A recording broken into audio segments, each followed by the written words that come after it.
Y hasta ahora vamos con el caso Forestalia. Recuerden estos registros, 12 registros que se llevaron a cabo en Madrid y Zaragoza en las sedes de Forestalia. 6 detenciones, entre ellas la del máximo responsable de Forestalia, el de su presidente. Entre los investigados, un alto cargo del Ministerio de Transición Ecológica, pero ahora hemos tenido ya acceso al sumario y allí podrían estar implicados de alguna manera algunos altos cargos de la administración aragonesa, expolíticos de gobiernos de Aragón anteriores. Pilar, cuéntanos. Sí, pues esa investigación del caso Forestalia achacaría por un lado al exconsejero Joaquín Olona una presunta amenaza de cese a un funcionario del INAGA tras sus desacuerdos con la dirección del departamento. El testimonio de este funcionario asegura que le había trasladado de manera informal el secretario técnico de este departamento del INAGA, José Luis Castellano, esa amenaza de cese, quien especificó a su vez que la orden procedía del consejero Olona. Y por otro lado, la Guardia Civil también sospecha que el dueño de Forestalia, Fernando Samper, compró por encima del valor de mercado la consultora Vía2, que fundó el también exconsejero de Medio Ambiente, Alfredo Bonet, y los que fuesen su número 2, Luis Marruedo, y su jefa de gabinete, Ana Cristina Fraile. Todo esto consta en un informe de la prevención de blanqueo de capitales del Banco de España. Gracias, Pilar. Bueno, pues al hilo de esta presunta corrupción medioambiental focalizada en la provincia de Teruel, en ese macro parque eólico en el Maestrazgo y de otros parques eólicos y fotovoltaicos en la zona, se han referido esta mañana a 2 partidos. Teruel Existe, de quien partió la denuncia primera por la que se ha investigado, pero también Vox, que también ha criticado este proyecto, entre otros partidos. Cristina. Pues sí, así es, críticas al proyecto, pero también críticas al silencio, ha dicho Vox, del bipartidismo. Dicen que la justicia tiene que seguir su curso, aclarar qué es lo que está pasando, pero que también habría que asumir responsabilidades políticas. Es lo que decía Juan Vidal en una rueda de prensa, que además pedía que para proyectos autorizados, a partir de ahora, que sean necesarias auditorías independientes y también controles muy estrictos para evitar casos o posibles casos de corrupción. También mostraban su incertidumbre ante proyectos de Forestalia que se van a poner en marcha los próximos meses en Aragón. ¿Qué pasará, por ejemplo, con los proyectos multimillonarios respaldados por el Gobierno de Aragón que involucran a Forestalia? Nos referimos en concreto a la gigafactoría de baterías, con inversiones de cientos, casi miles de millones ligadas a suministros energéticos cuestionados y prevista para producir a finales de 2026.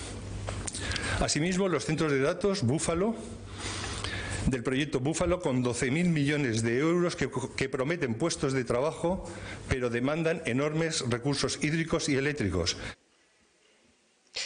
Pues también desde Aragón, Teruel Existe, se piden responsabilidades políticas. Se pide, por ejemplo, la dimisión del secretario de Estado de Medio Ambiente, de Hugo Morán, y también que asuma responsabilidades, han dicho Teresa Rivera o el propio Consejo de Ministros. Han vuelto a pedir, ya lo hacían la semana pasada, la paralización del clúster del Maestrazgo hasta que no se aclare todo lo que está pasando, y también han dicho que se tienen que reevaluar todos los proyectos de Forestalia en Aragón. Si esas declaraciones de impacto ambiental positivas se obtuvieron de manera fraudulenta, entendemos que son nulas de pleno derecho y, en consecuencia, es nulo de pleno derecho las autorizaciones que se otorgaron al clúster del Maestrazgo, con lo cual también tiene todo el sentido paralizar la ejecución del clúster del Maestrazgo en tanto se resuelva todo este procedimiento. Nosotros pedimos que todos los proyectos de Forestalia se reevalúen, se estudien, que no se caiga en la continua alfombra roja ante alguien que estamos sabiendo que su forma de proceder no es la correcta, presuntamente. Piden estos partidos la paralización, también lo hace la Guardia Civil dirigiéndose al juez para que paralice el proyecto ante la duda de cómo se hicieron esos informes de evaluación medioambiental. Carmen. Este terremoto político-económico que ya fue el eje de la campaña electoral en las pasadas elecciones hace 2 años, de hecho se conformó una comisión de investigación en las Cortes de Aragón de la que no salió absolutamente ninguna conclusión sobre todo este asunto.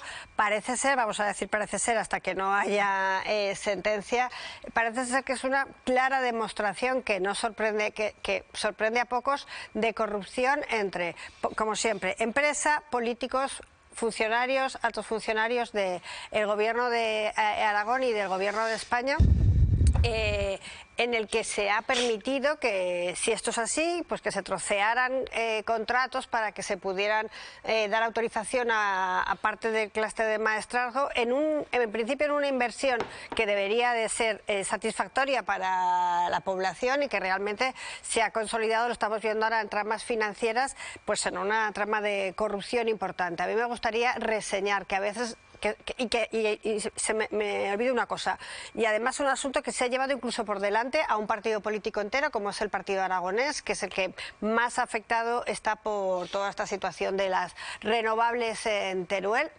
Han salido algunos nombres, parece que saldrán más, como el del consejero Bonet, y que yo creo que al final es que es el ejemplo claro, como decía, de que cuando un caso de corrupción tan grave durante tanto tiempo impregna a una sociedad, no pueden estar implicados solo políticos, sino que hay funcionarios que se han dejado corromper también, ¿no? Y que hay una empresa que parece que ha maniobrado en los últimos años para sacar claros beneficios a sus únicos propietarios, que además tienen proyectos de futuro en Aragón, o sea que es que puede hipotecar parte del futuro empresarial, que es muy importante, así que cuanto antes se diluciden, estoy hoy con las palabras, las responsabilidades, pues será mucho mejor, porque esto parece que es el comienzo de algo que va a durar mucho. Vamos con mucho retraso en este tema. Javier. Sí, aquí, parafraseando al clásico, algo olía hace mucho tiempo muy mal, no en Holanda, sino en Aragón, con esto de Forestalia. Ya por muchos sitios te llegan situaciones que... Bueno, hubo ya una comisión de investigación. Sí, no, pero que esto viene de antaño y viene de prácticas que muchos conocían, que o no denunciaban, pero se sabían. Y aquí hay que ir hasta el final. Y esto ha sido muy transversal. Esto ha afectado a varios partidos políticos y dirigentes, como tú dices, también nacionales. Bueno. Y aquí hay que ir hasta el final, porque con la excusa de lo renovable, claro, que luego también había que entrar en ese debate, ¿no? Porque pero hoy no vamos a entrar en ese debate. ¿Cómo me conoces y haces bien a contar? Bien. Pero bueno, con esa excusa, con esa bandera, lo que probablemente, presuntamente, hay que decir siempre esto, aquí había un trapicheo de algunos para hacerse ricos, con esa bandera. Entonces, que se llegue hasta el final, a mí me parece muy bien que se vaya ya conociendo algo, que vaya viendo pasos, que está judicializado y adelante. Iván. Bueno, un par de comentarios muy breves antes de que me acoten a mí también.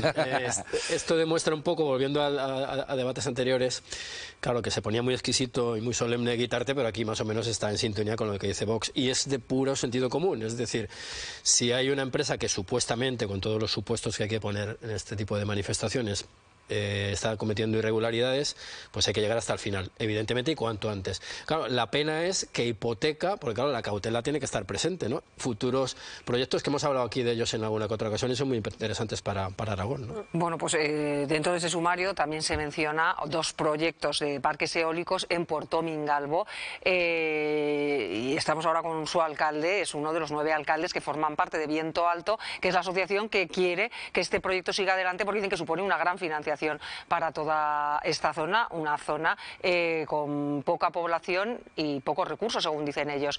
Pilar, les está afectando directamente. Ellos piden que se resuelva judicialmente, pero que esto no se paralice.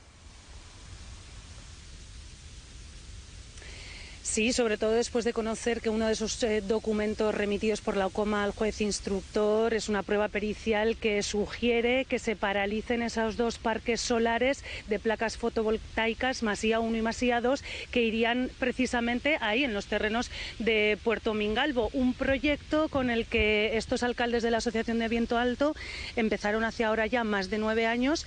Tenían sus esperanzas puestas en ello precisamente para reforzar su financiación municipal. ¿Y ahora en qué queda todo esto, Manuel?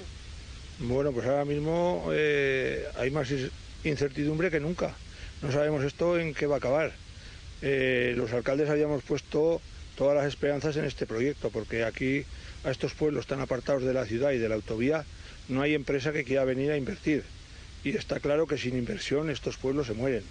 Necesitamos puestos de trabajo y puestos de trabajo que duren. No estos puestos de trabajo con subvenciones que ahora damos 4 meses, luego damos 2, con eso no viene nadie a vivir a los pueblos. Con trabajo fijo sí. Y pues esta había sido la oportunidad que habíamos visto todos, habíamos puesto muchas esperanzas y vemos que después de tantos años con el caramelo en la boca, que al final no sabemos qué va a pasar con esto.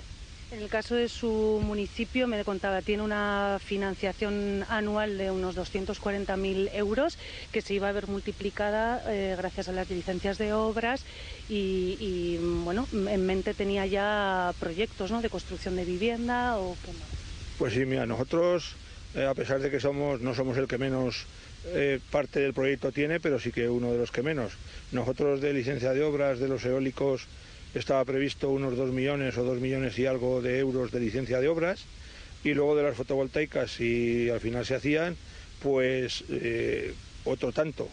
Entonces ya teníamos proyectos con las licencias de obras previstos, ya habíamos comprado una casa, ya tenemos el proyecto para hacer 4 viviendas para gente que quiera venir a vivir al pueblo, luego otra casa que también ya nos la han ofrecido, donde nos saldrían 8 viviendas más. El objetivo del ayuntamiento prioritario era crear vivienda, porque ahora mismo los pueblos un problema de los que tienen es la vivienda, porque nadie quiere alquilar nada, porque tiene miedo que luego no le paguen o que luego se la dejen en malas condiciones.